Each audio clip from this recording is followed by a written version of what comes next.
At 17 years old, I wasn't thinking about which college I would go into or which trade I would take up. My primary focus at the time was whether or not I would get life in prison or whether I'd have another opportunity at freedom. I would subsequently be sentenced to 15 years in prison and spend the next decade and a half behind bars. I emerged at 32 years old in 2010 to a world that was dramatically different than the world I had left behind. I had learned how to use this thing called a cell phone. I had to navigate an internet. What's an internet? I had to figure out how to complete an online applications because you don't walk into stores anymore asking for a job. I had to figure out what to put on my resume that would attract an employer to hire me. I started at a payday loan company and a pizza shop and cleaning up at a church. And while I took extreme pride in being able to do the right thing and having these wonderful jobs, I realized quickly that I couldn't survive off of these minimum wage incomes. So I would go on to starting my own contracting company, and that contracting company took off beyond my wildest expectations.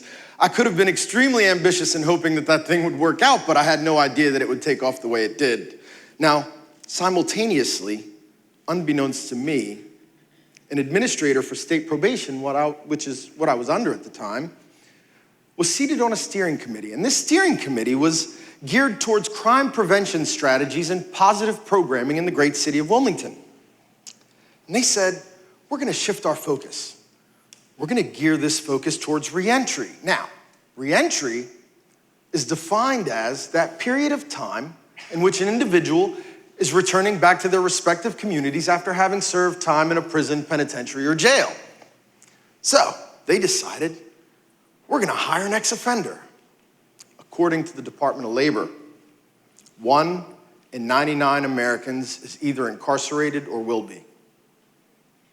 1 in 32 Latino Americans is either incarcerated or will be. Now listen, 1 in 15 African Americans is either incarcerated or will be. This is the criminal epidemic in our society today. According to the Department of Justice, we have 2.1 million people in America incarcerated today. We have estimates at 96% of those 2.1 million people will reemerge back into their communities at some point.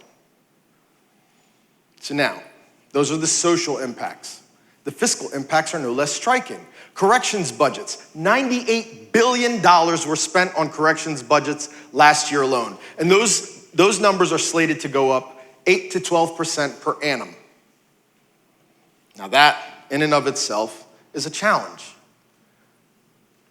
But additionally, you have another statistic that's even more shocking and equally as disturbing. You have 85% of children of incarcerated parents are likely to see the inside of a penitentiary, jail, or a prison at some point in their life.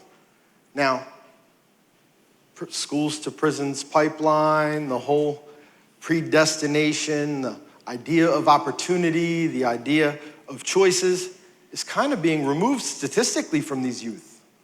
So that's a situation that's unacceptable and needs to change, right? So we came up with this incredibly, wonderfully innovative opportunity here, and those grim statistics set the stage for what would become a very courageous and daring move on behalf of the federal criminal justice system here in Delaware.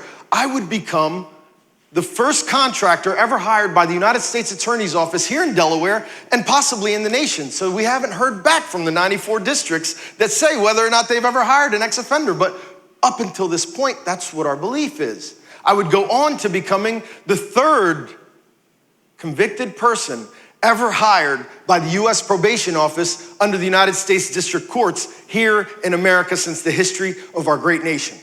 So,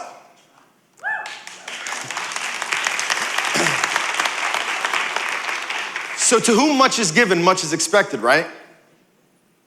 And by all standpoints, the expectations have either been met or exceeded.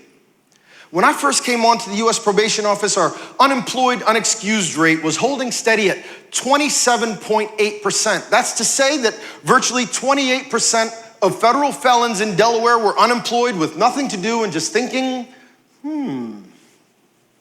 what do I get into? So now the data suggests that past behavior is the best predictor of future behavior, right? So that's not a good scenario. We've managed to take our unemployed, unexcused rate down to 7.3%. We've